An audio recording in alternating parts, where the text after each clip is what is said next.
Power Girl, issue 11, Leah Williams writing with Adriana Milo on the art.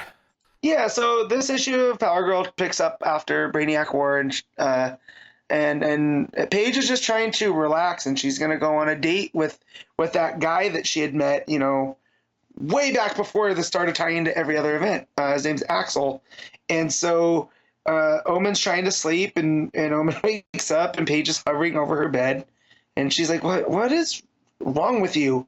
And she's like, "Well, I can't sleep. I am nervous because I have a date."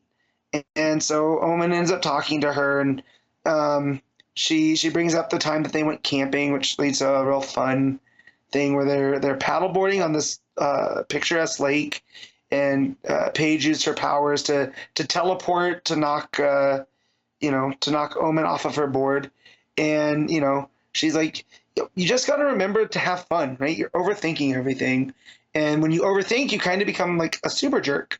And she's like, "Well, how? But that's what I do. I overthink everything. Like, where am I at with, where's my place?" And it really gets in back to that where Paige has kind of regressed into where's her place within the super family and Metropolis and all this other stuff. And she finally annoys Omen enough that Omen threatens to psychically suplex her through the wall, which leads to Kara asking what exactly Paige asking what a suplex is, and they end up watching wrestling, which I think is funny. Mello's art here is really good, where it looks like Rhea Ripley giving a suplex. So I wonder if that was the what's the word I'm looking for? The inspiration here. So they go to bed. They go back to bed, and this Axel guy starts texting Paige, and he wants to know, ideas for the date. So they agree to go to aquarium because Paige really likes fish. And so she wakes up. She realizes that she's late because she stayed up talking with Omen the whole time. Really spooks Streaky. Ends up that you find out that she's late for a meeting with Lois. And Lois is like, "Hey, I know I've been having you write this column, but I feel like your heart's not been in it." And I feel like this is kind of a meta commentary from Leah Williams. She's like, "Well, when am I supposed to be able to have time to do all of this, right? There was the Brainiac stuff, and then there was, she talks about other things that have happened. She's like, "But I haven't missed a single deadline." And Lois is like, "Yeah, but I feel like you'd be better for us in the field." Kind of trying to give her an out without, and Paige brings up to her, it's like, "I created this whole new identity to be your columnist, and you're taking that away." And, Lois ends up giving her this field talk about, with your powers, you can kind of go and do and go investigate better than most. And, we need that. You can do real good. So Paige agrees to think about it. And it goes to her date with this Axel guy, and they're both very awkward. Like the art here and Leah Williams do this really good job of showing how nervous Paige is. So we've seen her through this book go to the storybook realm and fight, Zarnians, and she handles everything fine. But these little interpersonal stuff is not what she's good at. So she ends up just giving Axel these really weird facts about fishes and about, how some only 3 to 5% of fish has, as she says, willies. And she gets into how fish procreate, and Axel he doesn't look horrified, but he almost looks like wait, so willies actually as in penis? Yes.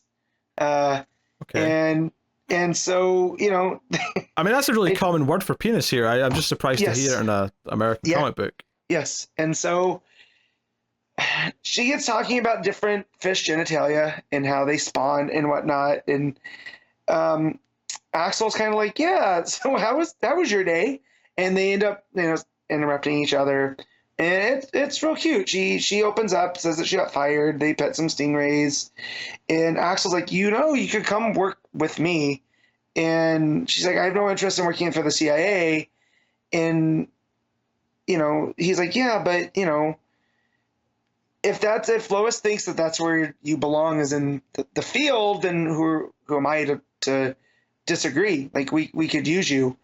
And as they're talking, they kind of have a split, and there's this really nice piece in the art where they both go silent, and they're sitting in front of this aquarium, and they were holding hands, and now they're not, and there's just this big space between them, sitting on this bench with a bunch of fish in front of them. So it really sets the tone of everything.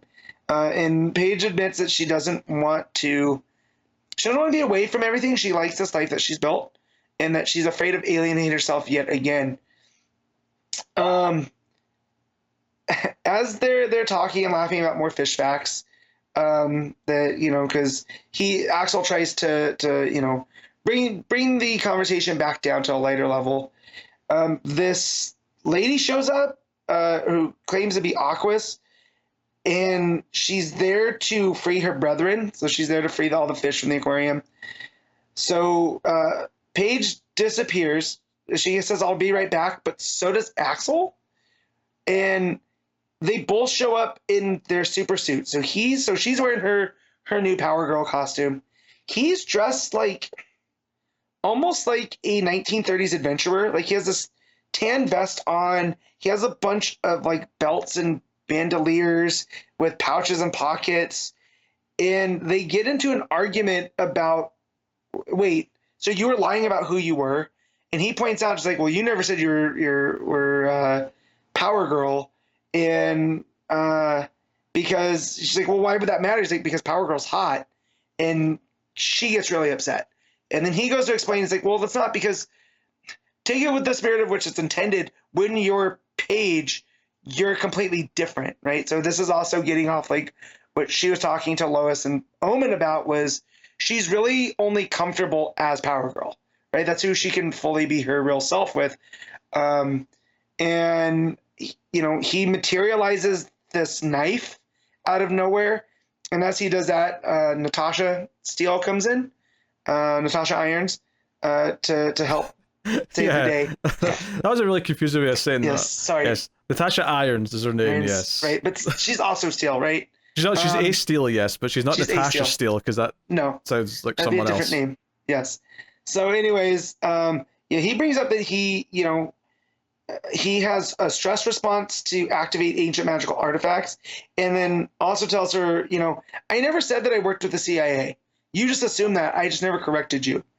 And they start arguing again, and as they're arguing, Natasha ends up wrapping up this Aquas character to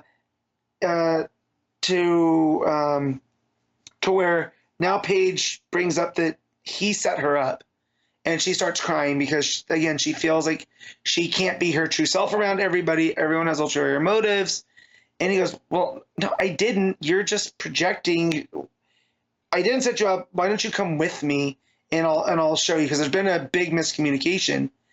And as he says this, he forms this portal, and he grabs her hand to pull her through. And she goes, where are we going? And he goes, where I'm from, Asgard. So somehow this is tying into Norse mythology with this guy named Axel who can materialize ancient weapons.